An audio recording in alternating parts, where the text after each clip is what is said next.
1 John 2 and to the 4. The servants of the WBNC are at the door, ready to do some preaching, so back on up, cause you know you gotta drink this cup. Give me the picket sign first, the preaching bust like a bubble. Sodom and America together, now you know you in trouble. Ain't nothing but a Bible thing, baby. Believe in God so you think that we're crazy. Hello everybody, welcome back to my channel. I am Jen, this is Fundie Fridays, and here on my channel we talk about different aspects of Christian fundamentalism while doing my makeup. And when I say we, I mean me and you and everybody. And I have a very, very special and exciting, severely awesome announcement for you. This episode is actually being sponsored by Surfshark Alert. In my line of work, I have to be very careful with my data, interacting with these sketchy cults and fundamentalist creeps on their GeoCities websites. And I worry sometimes that my data will be targeted. Thankfully, I can rest assured that I have the security of Surfshark Alert. Knowing that they've got my back, I can feel safe with digging through the mucks of places like Westboro Baptist Church and countless others. Surfshark Alert is an online tool that detects your private information such as email addresses, passwords, credit card numbers, social security numbers, and various public sources of leaked data. You need Surfshark Alert to be able to control your online security actively. This tool will notify you if your data is compromised so that you can actively change your passwords, close old forgotten accounts, so on and so forth. Surfshark Alert can guard your email accounts, check when your data was leaked, actively protect your data, monitor your credit cards, secure your social security number, and get security reports. And because I love you all so much and you're my amazing, wonderful Genonites, I have a code for you. If you go to surfshark.deal/FundieFridaysAlert and use code FundieFridaysAlert to get 75% off a 1-year plan plus 3 extra months and a VPN subscription for free. And let me tell you, just having the VPN is worth it on its own. So the fact that you get it with this deal is incredible. So if you want the security of Surfshark Alert, go ahead and click the link in the info box. It's in the comments. It's going to be all kinds of other places. Let me know in the comments if you've ever been hacked or had your data leaked. And today we are being joined by Pippi, my wonderful daughter. If today's episode seems a little familiar to you, you're not going crazy. I have released a Westboro Baptist Church video before, but it has been blocked in several countries and copyright claimed to death, so I decided to redo the video. And you all are in luck because I just got done reading Megan Phelps-Roper's book, Unfollowed, and I would really like to talk about it. I also recommend Lauren Drain's book, Banished, which I read a few years ago, and she's really had an interesting life since her time in the Westboro Baptist Church, and her dad is Stephen Drain, who is unofficially the new head of Westboro Baptist Church, but we'll get to that. Westboro Baptist Church is headquartered in Topeka, Kansas. The church is comprised mostly of the children and grandchildren of Fred Phelps, although lately there have been some new additions that have joined. Family loyalty is a big part of the story of Westboro. Westboro Baptist Church is not located on a compound. Instead, their whole family takes up a block in the suburbs. Many of them have houses where the backyards are joined together behind a fence for protection. And you know what? That actually sounds like a much better setup for Cody Brown and his wives than they currently have. You know, instead of building 5 McMansions in the middle of the mountains, 12 hours away from the rest of your family, surrounded by your wives who all hate trees and, more importantly, each other. We're getting distracted. Let's get back to the story here. Westboro's gimmick is their overblown, aggressive, and offensive hatred of gay people. They're so intense about it, it's almost campy. Walking in the light of their own sparks, making a morality from their dark hearts. A priest raping passes horror line on God, bags and dice to men and that the people applaud. You just know he thought that he was super cool after recording that. He probably thought he was the next Eminem. Their website, slogan, creed, and battle cry is God hates. Just gay faggotry that I just was not thinking we were going to run into here. And if you grew up in the Midwest, there's a very good chance that you passed by one of their public demonstrations while driving somewhere else as a child. It's kind of a pastime. Ooh. Okay. Post 9/11, Westboro Baptist Church became household names by capitalizing on the nation's simmering patriotic rage with constant schedule of protests targeting the funerals of deceased soldiers, flag stomping, bad parodies, and constant media tours. These were all staples of the Westboro Baptist Church from 2002 onward. So Shirley, I just have to ask you, why do you hate homosexuals so much? Well, that's a faulty proposition and a misstatement of the facts. I probably love them more than anyone sitting in this room. I love them enough to tell them that their sin is taking them to hell And if they don't repent and stop living that lifestyle, they're going to hell.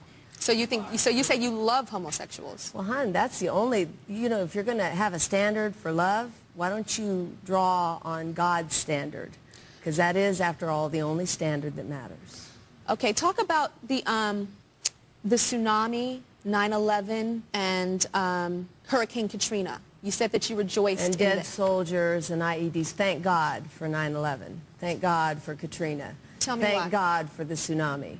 Why? Because you're supposed to thank God for all of his righteous judgments. All of those judgments. It says the righteous will rejoice when they see the judgment of God executed upon a rebellious, disobedient, perverse nation. Even today, every tragedy is fodder for Westboro still. The actual religious teachings of Westboro are kind of murky. Megan Phelps-Roper explains it much better than I can in her book, but from what I've gathered, they take a little bit from fundamentalism, a little bit from Calvinism. They are independent Baptists, so they can do whatever they want, with zero oversight from any larger governing religious body. Members of Westboro are expected to be upstanding members of the community, and are encouraged to have jobs and get a higher education, with many of them being lawyers themselves. Members are allowed to enjoy secular media and books. This is sometimes confusing for people who, wonder how they can be so strict in some areas and not in others. Shirley would always say, how can you preach against the abominable teachings that litter the landscape of this nation if you don't even know what they are?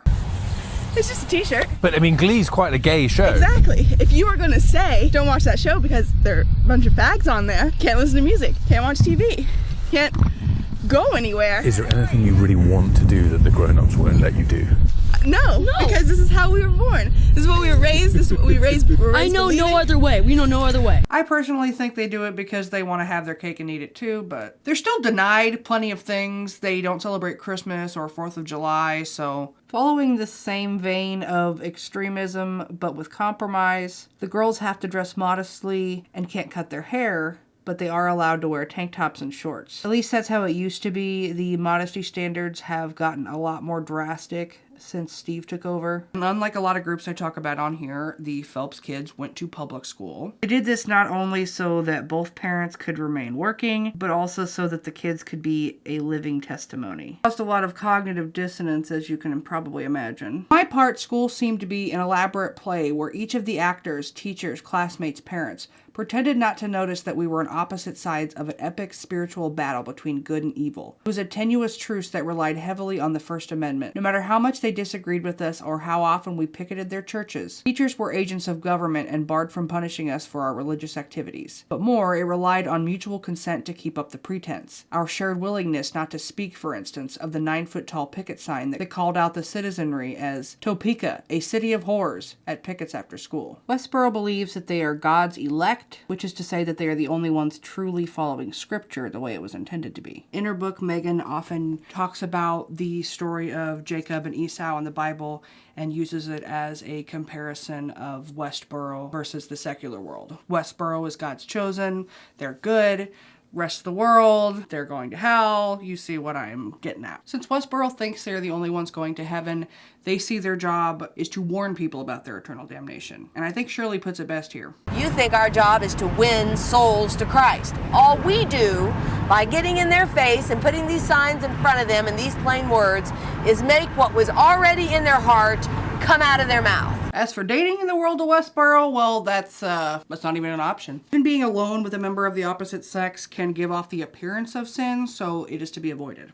As one might expect by now, Westboro has a horrible reputation in their hometown as well as worldwide. They're so hated that even Steven Anderson talks about them. And we could go on and on about examples. One famous example is the Westboro Baptist. False prophet. The guy had a wrong salvation, wrong gospel, wrong doctrine, not saved, total heresy, and he's just getting up and just ripping on homos all the time. But when did he ever get up and preach the gospel of Jesus Christ? How did all this come to be? Well, it starts with Fred Waldron Phelps, Sr., born November 13th, 1929. By all accounts, he was a good kid, got good grades, he was an Eagle Scout.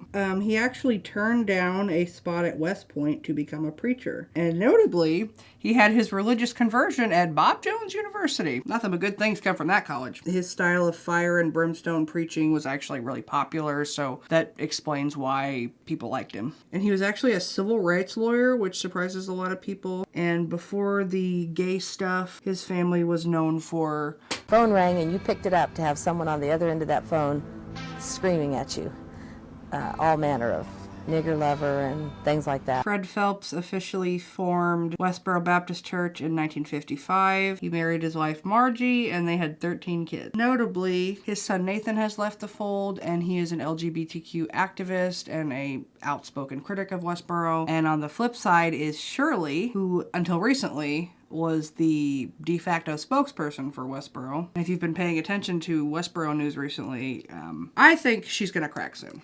Been heavily reported and it's widely believed that Fred was very abusive to his wife and children. Dortha Bird is the 11th of his 13 children. She says she left the church in 1990 to escape physical and emotional abuse. My dad was extremely self-absorbed. He was actually the voice for God, right? Everybody had to do what he said. Okay. And another thing is that about my dad is that he had a very bad temper. He would be violent. And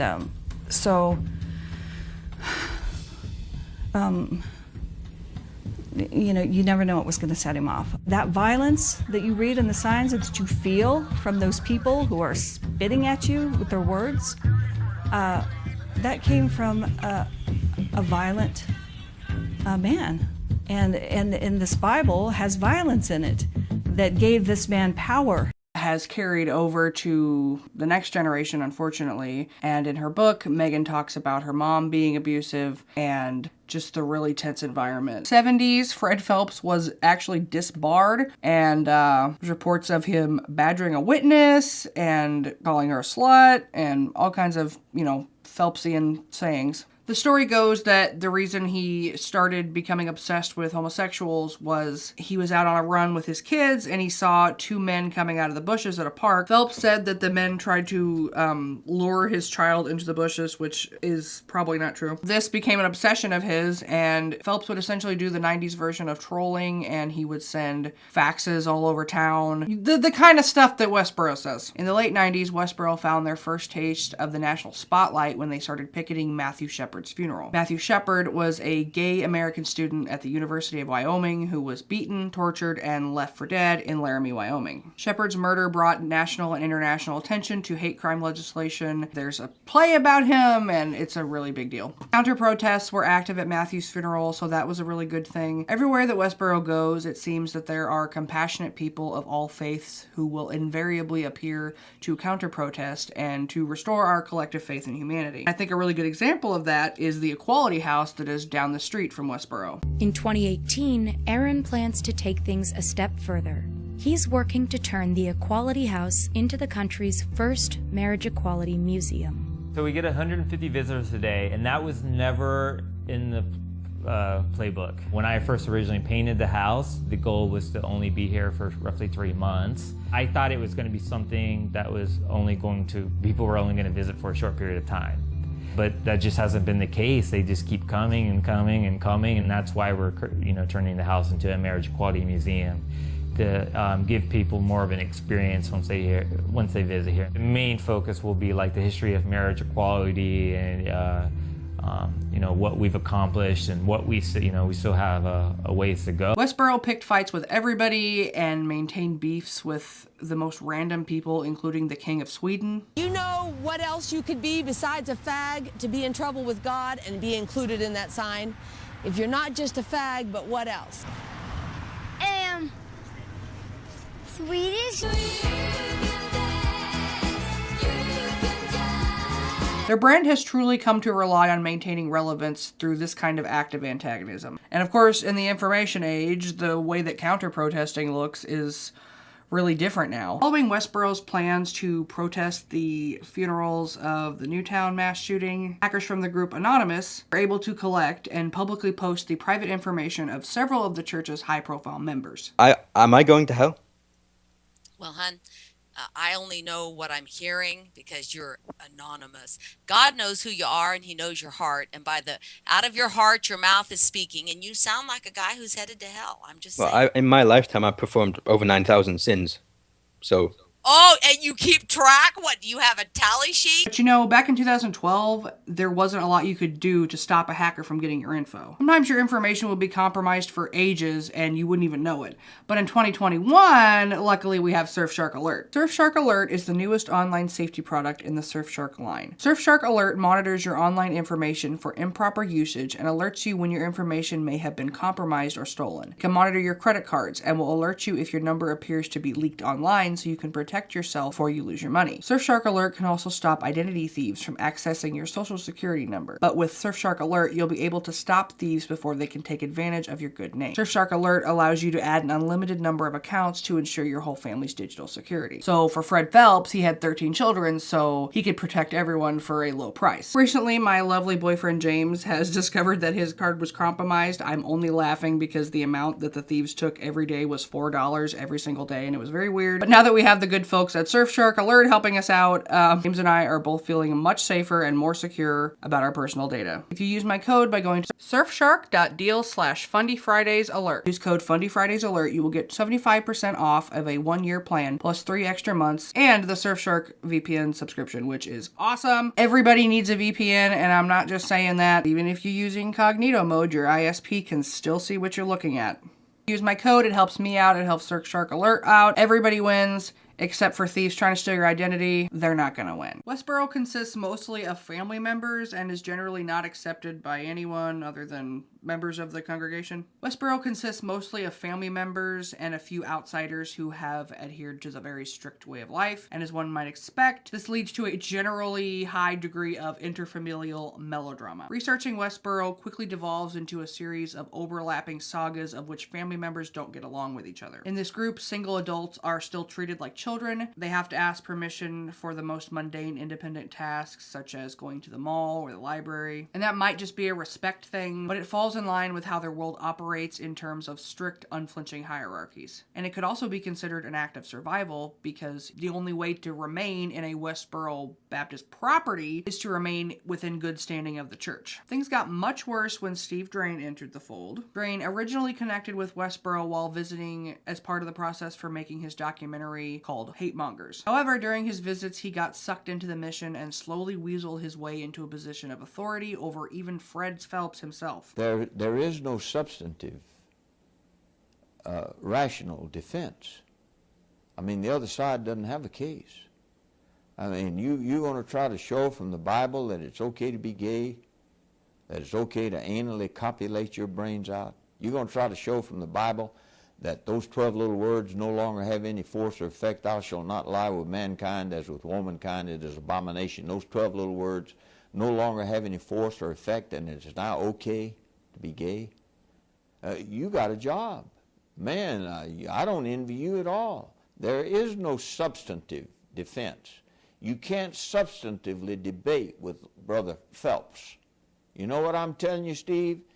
You cannot do it. According to his daughter Lauren's book, he was a rageaholic and he beat her, and I fully believe that considering what we know about him already. If you've ever seen this dude in an argument, he's terrifying, and I generally think that anybody who finds Westboro's message appealing likely has an unhealthy relationship with anger. It was also Steve's idea to poorly Photoshop Westboro at fake pickets around the world, and then they were righteously roasted for it over the internet. Rain continued to advance his position in the group by doing lots of work for their social media profiles and making those wonderful music videos. And this was in part due to him wanting to be the new face of Westboro. And in a later church coup, he actually stripped Shirley Phelps of her responsibilities and made it so that she was being ostracized by the rest of the church, aka her family. He even made it so that she wasn't allowed to talk to reporters. and she wasn't in charge of the picket schedule anymore. And it was well known that Shirley was on thin ice and could be kicked out at any time. This pretty much killed her inside, and it puts a whole new context to this clip from the latest Louis Theroux documentary. I'm sure it's been immensely painful to you to have two of your daughters leave at the same time, and then not that long after that, your son Zach. Would you like to give me a sense of how that felt? Just give me a second. That it does not change anything. It certainly doesn't change God. It doesn't change what I'm going to do. And don't ask me questions like that. They were my children. We don't control the heart. We don't own salvation. We can't do anything about that. So we go with the wisdom of God on all these matters. It doesn't change the fact that it's sad and painful.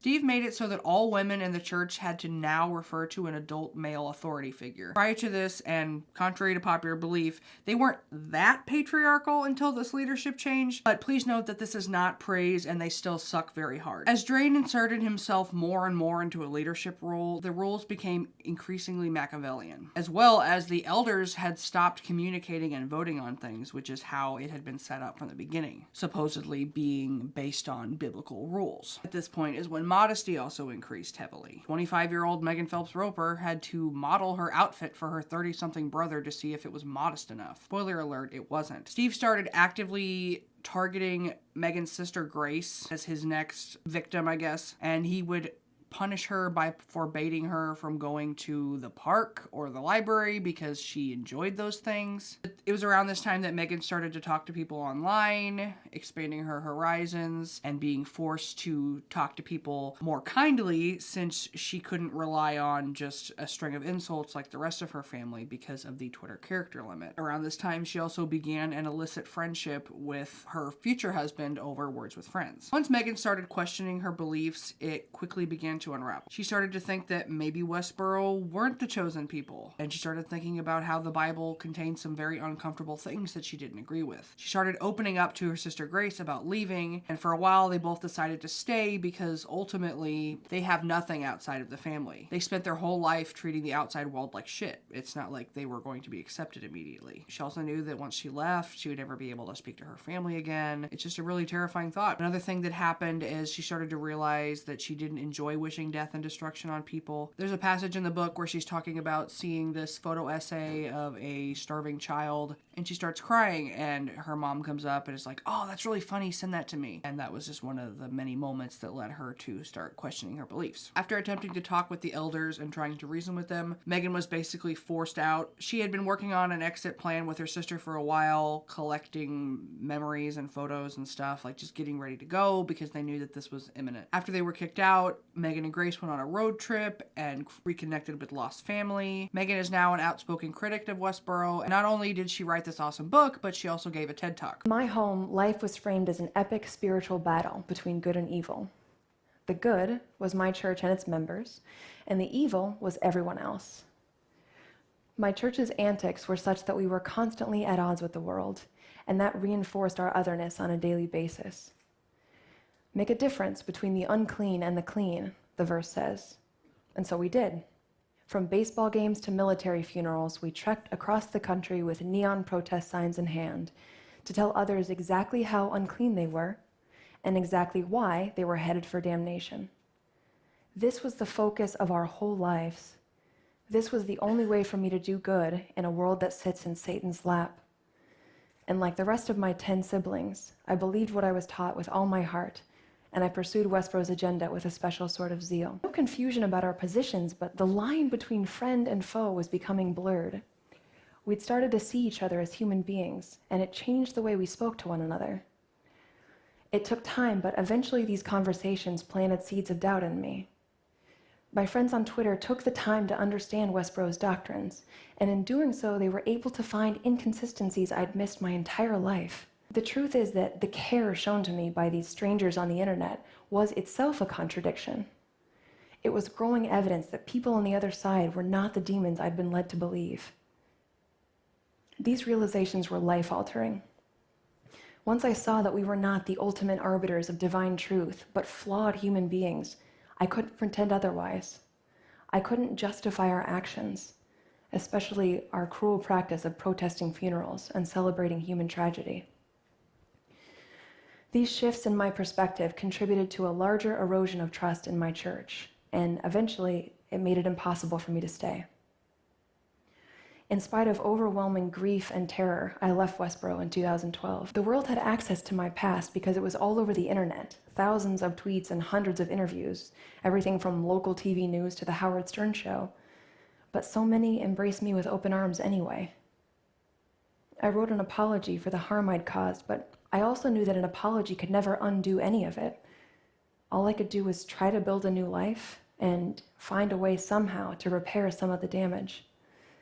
People had every reason to doubt my sincerity, but most of them didn't. And given my history, it was more than I could have hoped for. Forgiveness and the benefit of the doubt. It still amazes me. Phelps died in 2014, and he apparently went next door to the Equality House and told those people that they were all right. You know, that God loved them. And this got him kicked out of the church that he founded. It's also notable that Fred Phelps did not have a funeral, which many have interpreted as the ultimate act of cowardice for the organization that made their name targeting high-profile funerals. For those of my generation, it is quite striking to see the Westboro Baptist Church imploding to the degree that they have. It is truly hard to overstate how much of a cultural institution this group was. They were universally known and universally despised. That's probably the only nonpartisan thing that people could agree on post 9/11 was that Westboro Baptist Church sucks. Like any good sweeping epic, the collapse of Westboro has some satisfying payoffs. The defections and activism of people like Nathan Phelps and Megan Phelps-Roper should inspire all of us to continue believing in the power people have to change their views and abandon toxic behavior. When Megan left, she expected the world to treat her like shit the way that her family had done to the rest of them. But in fact, she was met with kindness and compassion and redemption and forgiveness, the kinds of Christian things that she was supposed to be getting at home, she ended up actually finding in the secular world. The Phelps kids were brainwashed children who rose above an abusive upbringing to find healing and to renounce the disgusting things that they had been tricked into saying. I truly hope that Shirley Phelps-Roper sees the light and leaves and reunites with her family. She doesn't seem like the type of person to lose that much power and just accept it peacefully. The good thing about Westboro is that they do not accept donations and they do not care about winning souls. The Westboro Baptist Church has hurt a lot of people, and that needs to be at the forefront of any discussion about the organization. Every funeral that they picket has had a grieving family associated with it that didn't deserve this kind of religious and social abuse. Like the true crime stories that many of us enjoy, we must be cautious when engaging with the Westboro Baptist Church, the lens firmly focused on those they sought to hurt. I find the beliefs, activities, and structure and timeline of this group to be interesting and worth the discussion, but I want nothing that I say to be interpreted as anything other than disdain for Westboro Baptist Church, for their aggressive actions, and I encourage counter-protest at any and all events. I can only hope that the children continue to grow up, learn better things, and escape from this toxic world of hate. I want to thank Surfshark Alert once again for sponsoring this video. If you enjoyed this episode and want to support me, I have a Patreon, Instagram, TikTok, Discord. The link for the Discord is on my Instagram page. I have merch available, including Idle Hands Are the Devil's Fleshlights. Can't even say Overweight Sexually Broken Loser, as well as the classic Fundie Fridays sweatshirt. If you have a fantastic weekend, a wonderful Passover, remember to consensually smash that like and subscribe button. Drink water, register to vote, and tax season's coming up. I'm gonna stop procrastinating. I love you. Have a blessed day.